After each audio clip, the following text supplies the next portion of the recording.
Usted recuerda que Dios sacó a Israel ¿de dónde? De Egipto, ¿verdad? Y lo llevó para la tierra prometida. Pero esa generación que salió de Egipto no llegó a la tierra prometida a causa de que se rebelaron contra Dios y anduvieron en el desierto dando vueltas. ¿Usted sabe por cuántos años? Por 40 años, hasta que se levantó una nueva generación. Y ese pueblo entonces ahora de la mano de Josué conquistan la tierra prometida y van y toman las ciudades. Y ahora está aquí este pueblo del otro lado. ¿Y sabe qué? Así como se levantan grandes líderes, pues llega el momento que también fallecen. Y llegó un momento en que el gran líder Josué murió. Murió más o menos de 110 años tenía Josué cuando muere. Y ahora el pueblo que queda sin un líder. Quiero mostrártelo, está en Jueces 2:8. Dice la palabra de Dios: pero murió Josué, hijo de Nun, siervo de Jehová, siendo de 110 años, y lo sepultaron en su heredad en Timat Sera, en el monte de Efraín, al norte de Gaz. Y toda aquella generación también fue reunida con sus padres. O sea, no solamente murió Josué, sino que la generación que había entrado con Josué ya también estaban viejitos y estaban falleciendo. Ahora, ¿por qué te traigo a esta lectura? Porque mira lo que dice ahí el versículo 10. Y toda aquella generación también fue reunida a su padre, y se levantó después de ellos otra generación, que dice la palabra, que no conocía a Jehová, ni la obra que había hecho por Israel. Ay, ay, ay. Después que conquistaron, Josué y aquella generación hermosa comenzaron a fallecer y se comienza a levantar una nueva generación. Pero esa generación dice que no conocían a Jehová. Ahora, aquí hay un paréntesis, déjame. Mira, yo no sé hasta dónde Dios me va a hacer llegar con esta palabra, porque hay mucho que podemos aprender. Pero aquí comienza con algo muy importante. ¿Sabe qué es? ¿Qué pasó con estas generaciones? ¿Por qué no conocían a Jehová? Y yo digo, ¿en qué fallaron los padres? ¿En qué fallaron los abuelos? Que no transmitieron a sus hijos y a sus nietos la fe a ese Jehová que los sacó de Egipto y que los llevó a la tierra prometida. Ay, ay, ay, mi hermano. ¿Qué está pasando con nuestras generaciones? ¿Será que en este tiempo y en esta actualidad se está levantando una generación que no conoce tampoco a Jehová y no conoce las obras que Jehová ha hecho por sus hijos? Y yo lo voy a traer a mi vida personal. Mi hermano, mi mayor anhelo es que mis hijos, que Amy, que Obed, conozcan lo que Dios ha hecho en mi vida, que sepan al Dios que yo sirvo. Es muy hermoso el tiempo que estamos viviendo ahora con mi mamá en este lugar. Y yo le digo a mi hija Amy, platica con tu abuela y que te cuente historias. Porque ¿sabe cuál es mi deseo? Que ella pueda ver, Amy pueda ver cómo Dios ha librado a su abuelo, cómo Dios ha bendecido a su abuelo, cómo Dios ha bendecido a sus padres, y cómo entonces ella va a ser bendecida también. Y yo te pregunto, padre de familia que está aquí, ¿tus hijos saben cómo fuiste rescatado? ¿Tus hijos saben cómo eras tú antes? ¿Y cómo conociste al Señor y ahora tu vida ha cambiado? Porque aquí hay algo que tiene que llamarnos la atención. La generación nueva que se levantó no conocía al Dios de Josué, no conocía las obras que había hecho Jehová a favor de ellos. Yo no quiero que pase eso en mi familia y en mi generación.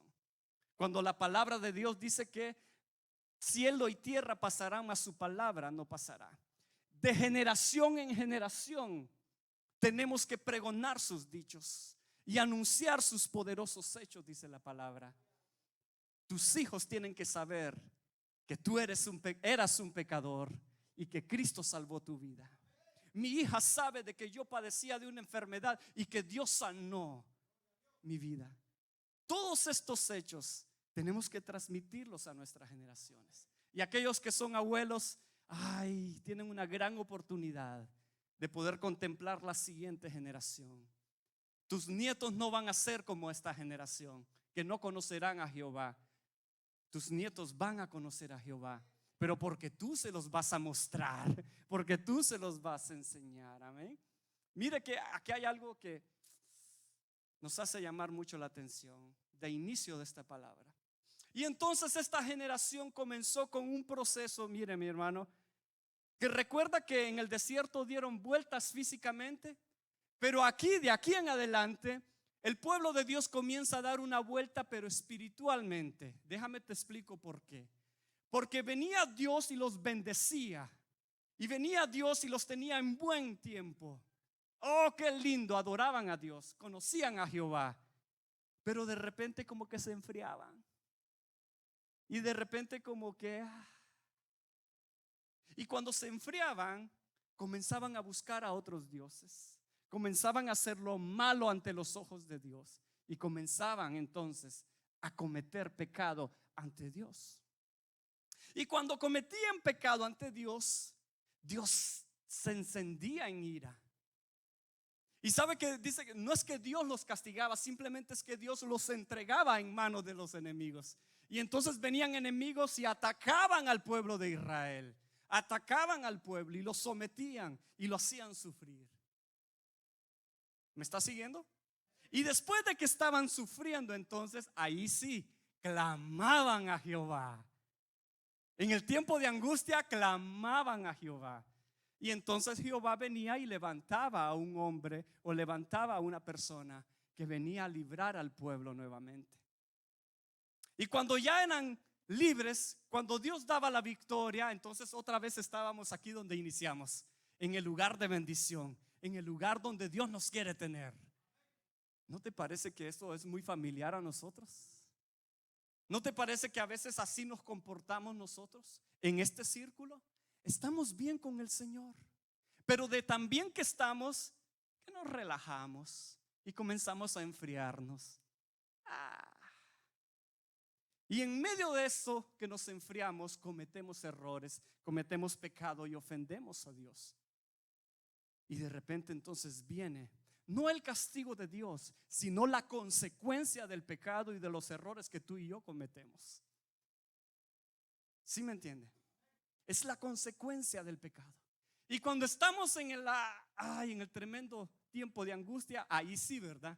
Clamamos a Dios. Y la misericordia de Dios nos rescata nuevamente y nos trae y nos da la victoria. Y eso es muy bueno.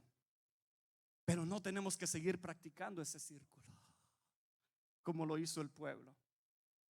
Yo prefiero estar en este lugar. Y por eso la palabra de Dios nos hace el llamado a estar firmes en la libertad en que Él nos hizo libres. Permanecer firmes en donde Dios nos tiene. Y no enfriarnos, no cometer pecado y volver a caer en el fango. Ahora, yo no sé si usted está pasando por este ciclo. Yo no sé si usted está en el tiempo de gozo. Si está en ese tiempo de bendición, manténgase firme. Pero si siente que se está enfriando, regrese de ahí, venga y póngase a cuentas con Dios. Y si ha cometido pecado, pídale al Señor que le perdone. Y yo sé que le va a perdonar. Ahora, si estás en tiempo de angustia, entonces haz lo que el pueblo de Dios hizo. ¿Y sabe qué fue que hizo el pueblo de Dios? Clamaron a Jehová. Volvamos a la historia entonces. En Jueces 6, ahí estábamos. Dice que el pueblo de Dios había hecho esto, lo malo ante Dios. Se volvieron a enfriar y cayeron los amalecitas sobre ellos. Y entonces clamaron al Señor. ¿Cuán importante es el clamor a Dios? Clama a mí y yo te responderé, dice el Señor. ¿Sabe? El Señor conoce nuestros corazones, conoce nuestros pensamientos, pero a Él le encanta de que nosotros hablemos con Él y le digamos y le clamemos a Él. Y el pueblo clamó al Señor y Dios trajo respuesta. Y la respuesta que Dios traía en ese entonces era levantar a una persona. Se lo dije, ¿verdad?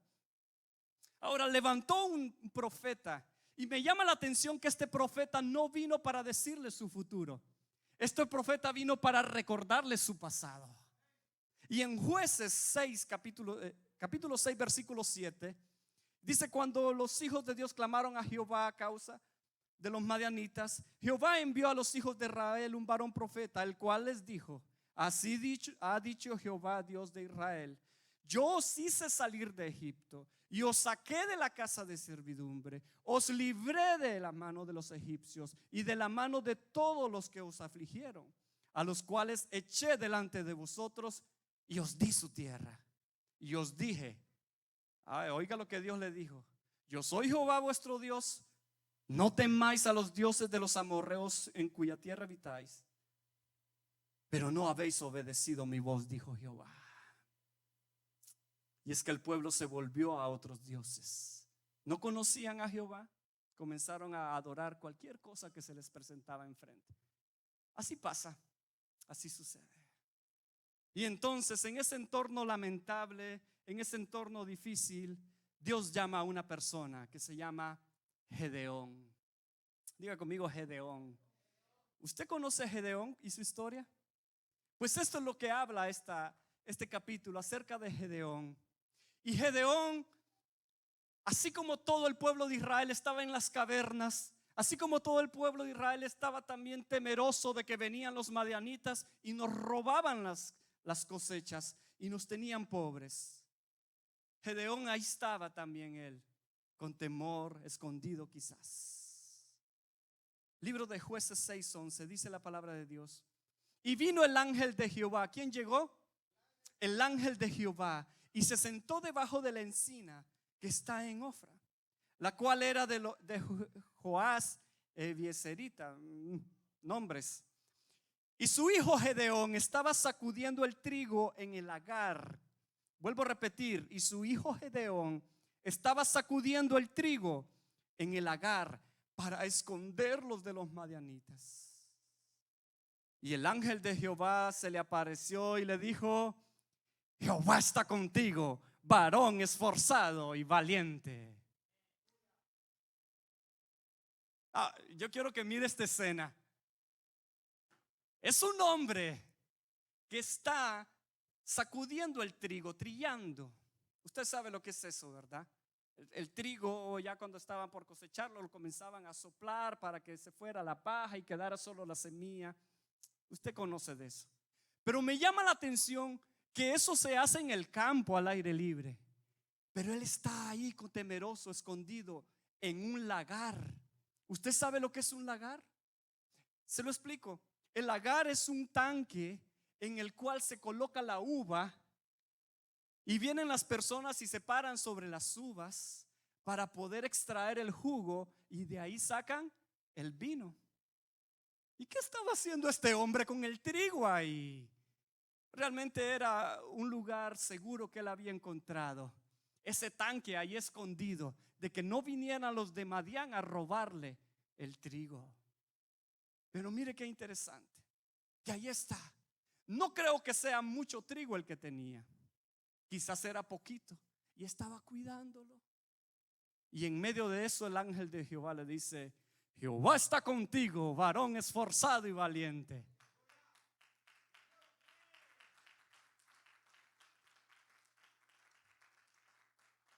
Ahora, ¿usted lo mira como muy valiente? Quizás el hombre haya haber dicho: creo que te equivocaste, ángel, es allá a la otra esquina. Quizás eso no es conmigo, porque yo ni estoy tan valentoso y estoy aquí tampoco tan esforzado. Pero el ángel de Jehová apareció con él. Y dice la palabra de Dios: Jehová está contigo, varón esforzado y valiente. Versículo 13 dice: y Gedeón le respondió: Señor mío, si Jehová está con nosotros, ¿por qué nos ha sobrevenido todo esto? ¿Y dónde están las maravillas que nuestros padres nos han contado, diciendo: no nos sacó Jehová de Egipto? Y ahora nos ha desamparado Jehová y nos ha entregado en manos de los madianitas. Analice esto, por favor. ¿Qué puede ver usted en esta charla, en esta plática, en estas preguntas que Gedeón está haciendo? Gedeón estaba ahí con su trigo. El hombre le dice: varón esforzado y valiente, Jehová está contigo, le dice. Y Gedeón le dice: mi señor, ¿usted cree que Jehová está con nosotros? ¿Y por qué nos ha venido todo este mal? ¿Y dónde están las maravillas que hace ese Jehová que nos contaron nuestros padres? Realmente aquí hay algo bien interesante. Escúcheme bien, porque esto es muy importante. Realmente Gedeón le estaba echando la culpa a Jehová de lo que estaba pasando. Le estaba diciendo: si Jehová estuviera con nosotros, no estaría pasando esto. Si Jehová fuera realmente un Dios de maravillas, no estaríamos sufriendo esto. Él tenía mal enfocado su mirada, porque estaba tratando de culpar a Jehová de quizás los errores que él mismo había cometido. Y eso nos pasa a nosotros, mi hermano, porque sabes que Dios habla a nuestras vidas, y lo primero que hacemos nosotros es preguntar: ¿y dónde está ese Jehová? Mira cómo estoy. ¿Será cierto lo que predica el pastor de que Jehová hace milagros? ¿En dónde están los milagros?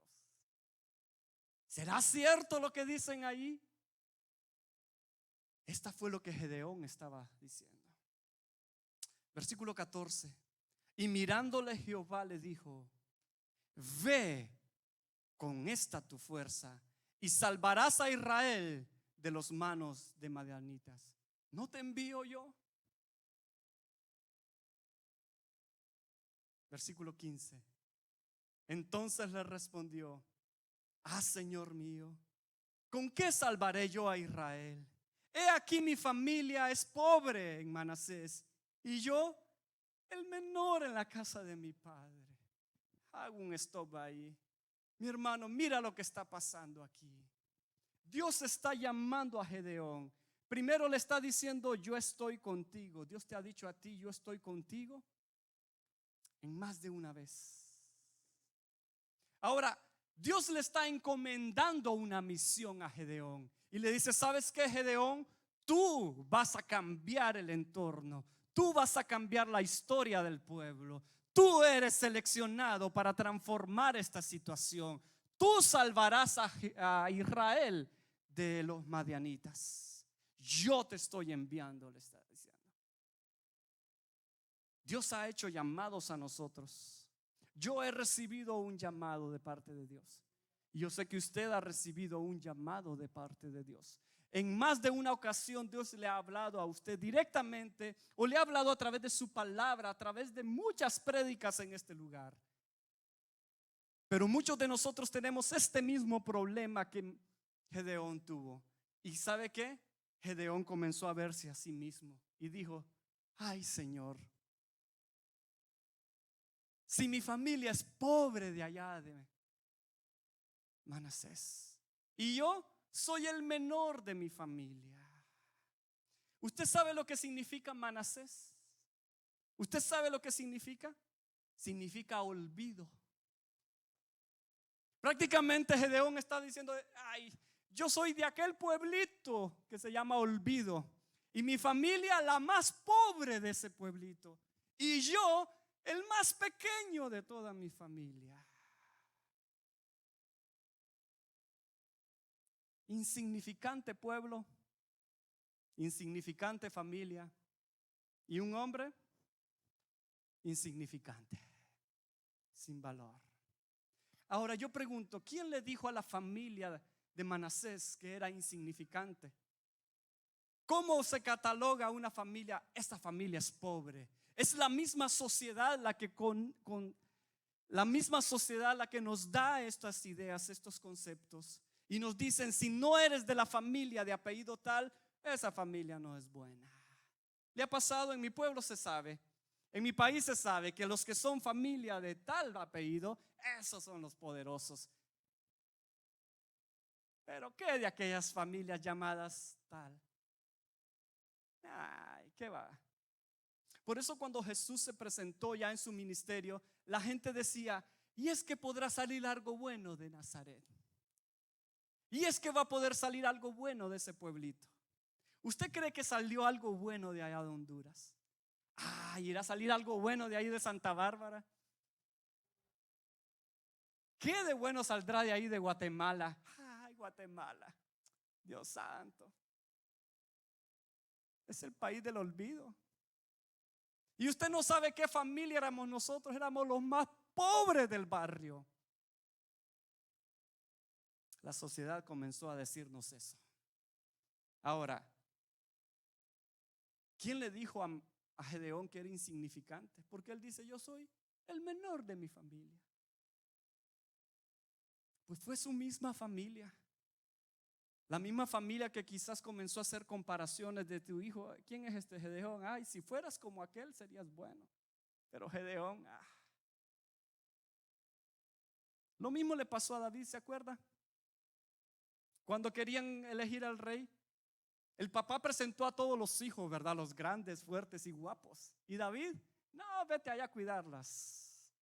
Es el más pequeño, el más insignificante. Ahora, ¿por qué te estoy diciendo todo esto? ¿Sabe por qué? Porque yo lo he sentido muchas veces. Yo muchas veces le he dicho al Señor: Señor, ¿y yo quién soy? Si yo soy de Santa Bárbara, de Honduras soy. Si hubiese sido sueco o alemán o americano quizás, pero de Honduras soy. ¿Y quién soy yo? Yo no soy el más inteligente de mi familia. Yo no soy el más fuerte. Salí el más guapo, sí, pero no el más fuerte. Solo quise hacerlo reír. Pero tú y yo muchas veces ante el Señor te has puesto en este mismo panorama y le dices al Señor: ¿qué soy yo? ¿Qué soy yo en medio de tantos líderes aquí en esta iglesia hermosa? ¿Cómo es que yo voy a predicar o cantar si, ay hermano, usted ni sabe cómo soy yo, de dónde vengo, cuál es mi pasado? Y esto es lo que Gedeón estaba diciéndole al Señor: Señor, yo soy de allá del pueblito El Olvido, de la familia El Olvido, y soy el más olvidado de todos. El domingo pasado creo que estábamos comiendo ahí en el comedor y le decía a una hermana: es que realmente cuando la sociedad nos desecha, la familia nos desecha, como que todos nos miran como nada, como que nos convertimos en el personaje ideal para que Dios pueda utilizarnos. Porque Dios al altivo mira de lejos, pero a que asumía, dice, será exaltado. Ahora, yo lo que puedo ver aquí, escúcheme bien, es que más que el problema de los madianitas alrededor, aquí había un problema más grave y estaba en lo más interno de Gedeón. Es que los madianitas no era tanto el problema. Y antes de comenzar a vencer a aquellos madianitas que están allá, realmente Gedeón tenía que comenzar a vencerse a sí mismo y ese concepto que tenía en su mente. Y es lo que la palabra de Dios hace en nosotros. Y es lo que Jesús hace en nuestras vidas. ¿Sabe qué? Nos da una nueva identidad. Porque éramos llamados pecadores, éramos llamados la porquería de este mundo, éramos llamados los borrachos, nos decían la prostituta, nos decían los mentirosos. Tú eras el chismoso del barrio, ¿te acuerdas? Tú eres el ladrón del barrio. No, eres etiquetado como el matón del barrio. Pero conocimos a Cristo y Cristo dice: tú no eres eso. Tú eres real sacerdocio, nación santa, pueblo adquirido por Dios, para que anuncien las virtudes de aquel que nos ha llamado de las tinieblas a su luz admirable y nos ha hecho hijos. Y yo solo sé que yo soy su hijo, que Él es mi Padre y mi Padre me ama. Y lo cantamos y yo se lo sigo diciendo: no importa lo que la sociedad diga. Es más, no importa lo que su padre dijo de usted, no importa lo que aquel tío dijo de usted, no importa lo que su madre dijo de usted. Tú no eres un accidente. Tú eres un propósito de Dios en esta tierra. Tú eres un propósito. Si tú crees tener debilidades, eres el candidato ideal para que Dios pueda usarte. Porque Dios busca este tipo de personas. ¿Sabe por qué? Porque la gloria es de Él, no de nosotros. La gloria es de Él y no de nosotros. Ahora, al que Dios elige y decide servirle, Dios lo capacita, y Dios lo prepara y Dios lo respalda. Así que yo soy un candidato, usted es un candidato, Pero tenemos que comenzar a vencer esas capas, esas ideas que la sociedad ha puesto en nuestra mente. Sabe que la misma iglesia a veces, tradiciones, ponen cargas pesadas sobre nosotros, donde nos dicen que tú vas a ser un predicador, un cristiano. No, eres un calientabancas.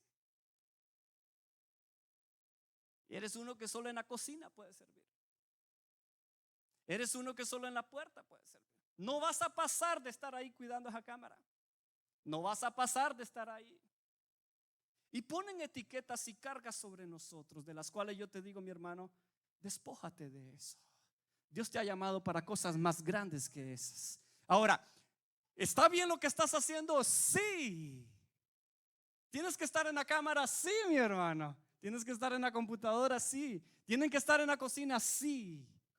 Porque este es el servicio que prestamos aquí.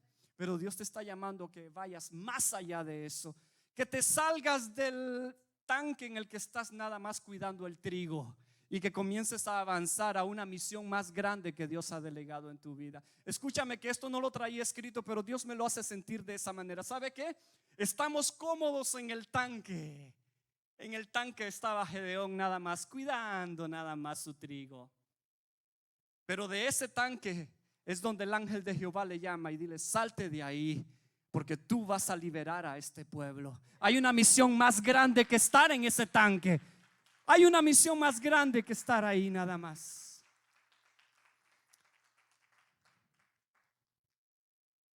Un pastor sembró una palabra en mí esta semana que me ha dejado impactado. Yo voy a compartírtela contigo, porque estoy terminando. No llegué ni a la mitad de lo que quería hablarte este día. Pero lo que he hablado, lo he hablado primero porque Dios lo puso en mi corazón y porque sé que está siendo de bendición a más de alguno aquí en este lugar. Este pastor me dijo lo siguiente: Dios no es el instrumento para cumplir tus sueños. Tú eres el instrumento que Dios va a usar para cumplir el sueño de Dios en este lugar. Te lo vuelvo a repetir. Dios no es el instrumento para que tú cumplas tus sueños y tus metas. Dios te ha escogido a ti como un instrumento para Él cumplir su propósito en esta iglesia, en esta tierra, en este reino. Tú eres el instrumento. ¿Y sabes qué? ¿Sabes qué pienso yo? Que más de alguna persona está clamando por algo a Dios, y quizás tú seas la respuesta a ese clamor. Quizás en tu familia están clamando por un cambio. Quizás tú seas la respuesta para ese cambio en tu familia.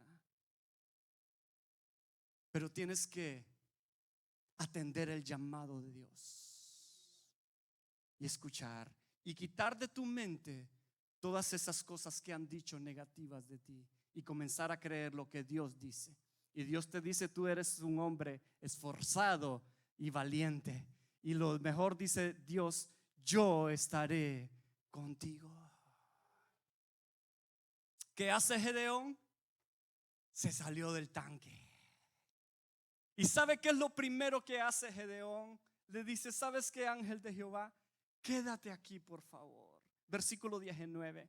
Y entrando Gedeón, preparó un cabrito y panes sin levadura de un efa de harina, y puso la carne en un canastillo y el caldo en una olla, y sacándolo, lo presentó debajo de aquella encina. Entonces el ángel de Jehová dijo: toma la carne y los panes sin levadura y ponlos sobre la leña y vierte el caldo. Y él lo hizo así. Y extendiendo el ángel de Jehová el báculo o el bastón que tenía en su mano, tocó la punta de la carne y los panes sin levaduras. ¿Y qué dice la palabra?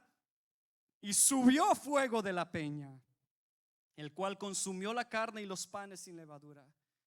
Y el ángel de Jehová desapareció de su vista. Qué encuentro tan maravilloso. Está Gedeón metido en su tanque. Llegó el ángel y le hizo un llamado. Le dice: tú no eres lo que la Manasés dice, tú no eres lo que tu familia dice, tú eres un varón esforzado y valiente y yo estaré contigo. Gedeón sale de ese tanque y ¿sabe lo primero que hizo? Fue a buscar lo mejor que tenía para presentárselo en sacrificio a ese personaje, a ese ángel que está. Óyeme, escucha esto. Estamos hablando de una gente muy pobre que apenas tenía trigo para hacer pan, pero él se fue y sacó carne y preparó pan, preparó lo mejor que tenía. Y es que no importa, hermano, la crisis en la que estamos pasando, siempre hay algo que podemos ofrendar a Dios y presentar a Dios. Siempre hay algo que podemos dar a Dios. Y eso me hace recordar a aquella viejita que delante de Jesús se entregó, dice, una ofrenda, y que Jesús dijo: ella ha dado lo mejor, porque no dio lo que le sobraba, dio todo lo que tenía. Quizás Gedeón fue y preparó lo mejor que tenía en ese momento y se lo presentó. Ahora, muy interesante esto. Él presentó la carne, presentó los elementos, los puso ahí. Pero ¿quién puso el fuego? ¿Quién puso el fuego? Fue el mismo Jehová que hizo subir fuego. Usted me está entendiendo lo que quiero decirle. Ya captó. Yo sé que el Espíritu Santo ya le hizo ver lo que yo quiero decirte. ¿Sabe que esto es lo que hacemos aquí cada domingo? Traemos los mejores elementos. Los de alabanza preparan las mejores canciones. El pastor prepara el mejor sermón. Los hermanos se esmeran por recibirle bien. Los de la cocina están listos para preparar los elementos. Pero el fuego lo pone el Señor en este lugar. El fuego lo pone el Señor. Y el fuego lo pone el Señor. Tú prepara todo con excelencia y Dios va a poner fuego en lo que tú haces. Tú prepara las cosas con excelencia y Dios hará subir fuego de donde menos lo espera. Y ese es Gedeón, ahora presentando un sacrificio al Señor. El siguiente paso de Gedeón nos debe de traer mucho a la reflexión. ¿Sabe cuál fue el siguiente paso de Gedeón?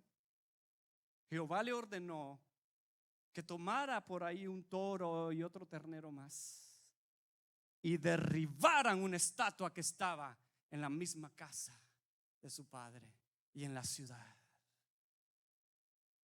Y este es el último llamado de atención que yo quiero hacerte, porque él no solamente edificó un altar permanente a Jehová ahí, sino que fue a su casa y comenzó a limpiar su casa de los ídolos, de lo que desagradaba a Dios, de aquello que el versículo 1 decía: los hijos de Israel hicieron lo malo ante los ojos de Dios. De eso fue Gedeón a limpiar.